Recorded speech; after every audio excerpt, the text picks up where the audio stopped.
नमस्कार। अर्थवेदा में आज मैं आपसे एक बहुत महत्वपूर्ण बात करना चाहता हूँ। आपका भविष्य आपके हाथ में है। हम अक्सर जीवन में अपनी ज़रूरतों और इच्छाओं के बीच एक असंतुलन महसूस करते हैं। हम आज की कमाई में खुश होते हैं, खर्च करते हैं, लेकिन बचत की आदत को नज़रअंदाज करते हैं।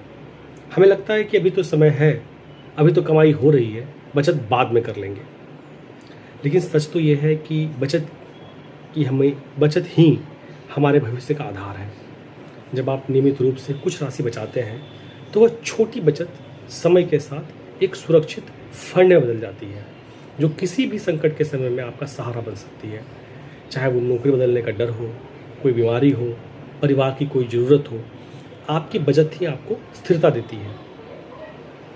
अब आरबीआई की मौद्रिक नीति, रुपयों का मूल्यन, अर्थव्यवस्था में उतार चढ़ाव तो होते रहेंगे, लेकिन इन सब के बीच जो चीज़ें हमें स्थिरता देती हैं वो है हमारी खुद के बचत की आदत। हम सब के हाथ में शक्ति है। हम आज से अपनी आदतें बदलें, कुछ प्रतिशत अपने आय का हर महीने बचत में डालें, निवेश करें और अपने वित्तीय लक्ष्य के लिए एक योजना बनाएं। याद रखें, आपका भविष्य आपके हाथ में है। अगर आप अपने फाइनेंशियल प्लानिंग में थोड़ा असहजता महसूस कर रहे हैं, फाइनेंशियल प्लानिंग नहीं कर पा रहे हैं, तो आप हमसे वित्तीय सलाह ले सकते हैं। मैं चैनल के कंटेंट में अपना व्हाट्सएप नंबर डाल दूंगा। आप हमसे कांटेक्ट करके आपका एग्जैक्ट पोर्टफोलियो कैसे बनाया जाए। पोर्टफोलियो में जैसे कि मान लीजिए हमारे लक्ष्य होते हैं, बच्चे की पढ़ाई है, हमारा घर बनाना है, हमारे मेडिकल एक्सपेंसेस हैं, रिटायरमेंट के बाद के एक्सपेंसेस हैं। किस एक्सपेंसेस को और किस फाइनेंशियल गोल को कैसे सेट किया जाए, हमारे कितने एक्सपोजर म्यूचुअल फंड में हो, अगर म्यूचुअल फंड में एक्सपोजर हो तो म्यूचुअल फंड की किस सेगमेंट में, क्या हम स्मॉल कैप में कितना इन्वेस्ट करें, हम लार्ज कैप में कितना इन्वेस्ट करें, क्या फ्लेक्सी कैप फंड बेहतर है, मार्केट में अवेलेबल रिसोर्सेज में से क्या चुना जाए, क्या हम लोग कुछ सुरक्षित पैसे बैंकों में डाल लें, क्या हम लोग कॉर्पोरेट बॉन्ड और एफडी की तरफ ध्यान दें। तो बेसिकली लोग आज भी चैनलों के माध्यम से देखे हुए वीडियोस से, इंस्टा के रील्स से ये मान लेते हैं कि वो फाइनेंशियल वेलबींग के डिसीजन लेने में सक्षम है। लेकिन मुझे ऐसा लगता है कि इंडिया में आज भी एक जो फाइनेंशियल प्लानिंग है उसका अभाव है। अर्थवेदा में हम लोग आपकी कंप्लीट फाइनेंशियल प्लानिंग में हेल्प करेंगे।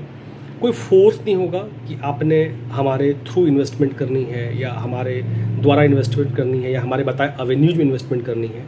आप हमारे बताए हुए अवेन्यूज़ को एक तरह से अंडरस्टैंड कर सकते हैं, उसको एनालाइज कर सकते हैं और समझ सकते हैं क्या हमने आपके फाइनेंशियल नीड के हिसाब से, आपके गोल के हिसाब से आपके प्लान्स रेडी किए हैं कि नहीं किए हैं। तो फर्स्ट ऑफ ऑल ये डेवलप करिए हैबिट।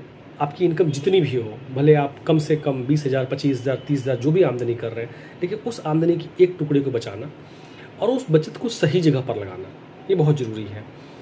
आप देख रहे होंगे पिछले 2 साल से इंडियन मार्केट परफॉर्म नहीं कर रही है। इंडियन मार्केट में 2024 के सितंबर में एक हाई लगा था निफ्टी का 26,000 के आसपास का, 26,600 का।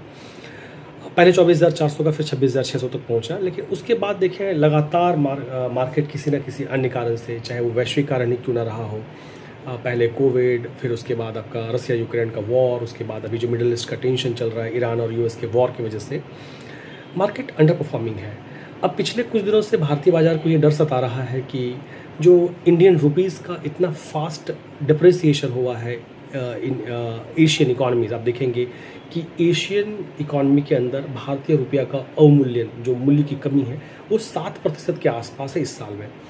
हमारे देश से फॉरेन इंस्टीट्यूशनल इन्वेस्टर्स ने और फॉरेन पोर्टफोलियो इन्वेस्टर्स ने करीब करीब इसी साल 4 महीने के अंदर में पूरे विश्व में जो पिछले साल पैसे निकाले उससे ज़्यादा पैसे निकाल लिए हैं। तो कहीं ना कहीं भारतीय अर्थव्यवस्था के परफॉर्मेंस पर भी एक प्रश्न चिन्ह लोगों को लगता है। लेकिन अगर हम लोग लंबे दौड़ को देखें, एक लंबे समय को देखें, तो ये क्लियर है कि इंडियन इकॉनमी ने परफॉर्म करा है और हमें रहना भारत में ही है। तो हम कैसे प्लान करें, अपने कमाई का कितना हिस्सा रियल स्टेट की ओर ले जाएं। तो मैं आपको एग्जैक्ट कंप्लीट फाइनेंशियल प्लानिंग में हेल्प करूँगा। तो get in touch with Arthveda, number मेरा इसमें फ्लैश करेगा। आप नंबर पे व्हाट्सअप कर सकते हैं, टेक्स्ट हाई कर सकते हैं। मैं एनसीआर में बेस्ड हूँ और अपार्ट फ्रॉम दैट आप इंडिया में कहीं भी हो, आप कहीं से भी टेक्स्ट करें। I will definitely help you out in planning your portfolio और स्कैनिंग योर पोर्टफोलियो रादर कि आज आप क्या है, कहाँ खड़े हैं और इससे बेहतर क्या कर सकते हैं। Decision will be yours. Thank you so much for watching.